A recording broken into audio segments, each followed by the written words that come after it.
Gue turut berduka cita bro. Gue gak nyangka ibu lu bakal pergi secepat ini. Semoga almarhumah ibu lu husnul khotimah. Amin. Makasih bro. Lo tahu saat ini yang gua rasa? Iya, gue pernah di posisi lu soalnya. Jadi gue tahu betul bagaimana perasaan lu saat ini. Ibu sudah pergi dan gua masih merasa tidak percaya. Gue masih mengingat saat-saat terakhir kita bersama. Dan gua merasa sangat menyesal karena tidak bisa menghabiskan lebih banyak waktu dengannya. Gue merasa kehilangan besar, seperti ada bagian dari hidup gue yang hilang. Gue tidak tahu bagaimana gue harus melewati hari-hari tanpa ibu. Gue merasa sangat kesepian dan tidak tahu apa yang harus gue lakukan. Gue hanya ingin mendengar suaranya, melihat senyumannya, dan merasakan kasih sayangnya sekali lagi. Tapi itu tidak mungkin lagi. Gue hanya bisa mengingat kenangan-kenangan indah bersamanya dan berharap bahwa dia bahagia di tempat yang jauh. Semakin diratapi justru semakin jauh tenggelam dalam kesedihan. Dan itu sangat tidak baik buat lu bro.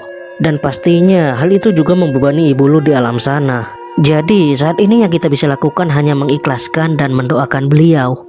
Gue tahu gue harus kuat, tapi rasanya sangat sulit.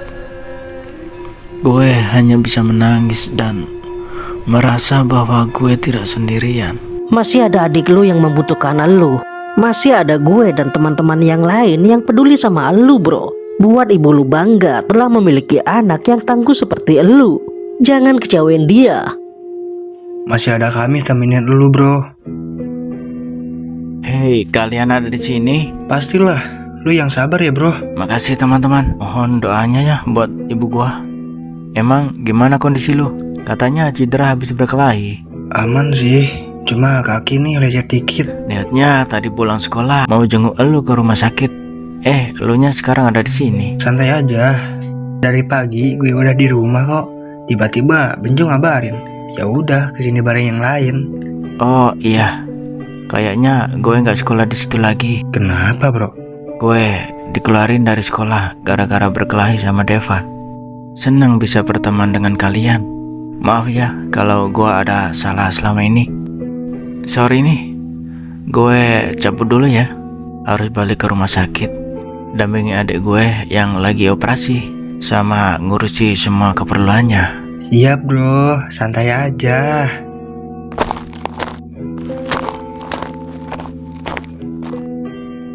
Kasihannya Rio, ibunya meninggal dengan tragis. Baru kita kembali.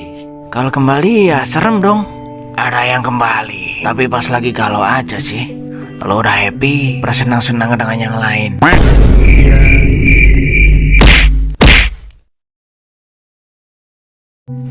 Ya namanya takdir gak ada yang tahu ya kan. Kapan aja kita bisa dipanggil. Tinggal nunggu giliran aja. Akhirnya kejadian juga Rio sama Deva berantem. Di kantin katanya Deva pingsan dihajar Rio pas jam istirahat. Iya, tapi setelah itu Rio ditegur kepala sekolah dan dibawa ke ruangan BK.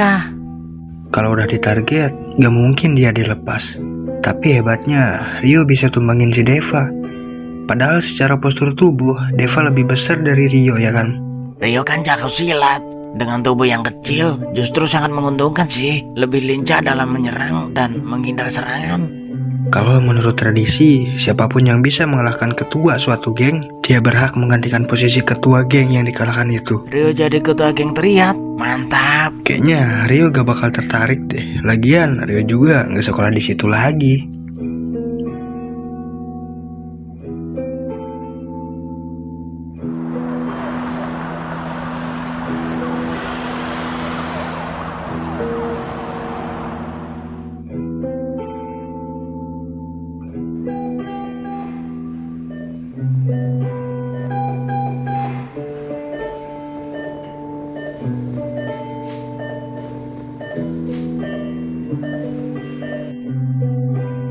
Sebenarnya ada apa ini? Secara bersamaan ibu dan adik lo mendapatkan musibah yang mengerikan. Kenapa mereka diserang oleh geng Funky Punk? Funky Punk? Dari mana lu tahu pelakunya Funky Punk? Banyak beredar video pembakaran toko dan penusukan adik lo oleh geng itu di internet. Dan videonya viral. Mana videonya?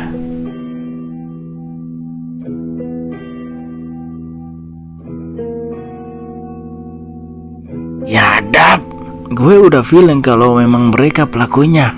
Gue emang ada rencana untuk menghabisi mereka semua. Sama aja lu nyetor nyawa. Funky Punk itu geng tersadis di sini. Minimal gue secepatnya buat laporan ke kantor polisi. Asal lu tahu, pihak kepolisian pun tunduk kepada mereka. Mereka setor ratusan juta tiap bulannya ke polisi. Laporan lu gak bakal digubris sama mereka. Sebentar, sangat tidak mungkin kejadian ini terjadi karena kebetulan. Please cerita ke gue, sebenarnya apa yang terjadi sebelumnya? Sebetulnya gue gak mau menceritakan hal ini kepada orang lain. Gue khawatir ibu tahu dan kepikiran tentang itu. Tapi untuk saat ini mungkin bisa gue share. Gue mengalami mati suri gara-gara mereka, bro. Hah? Gimana? Mati suri? Bentar, ceritain dari awal.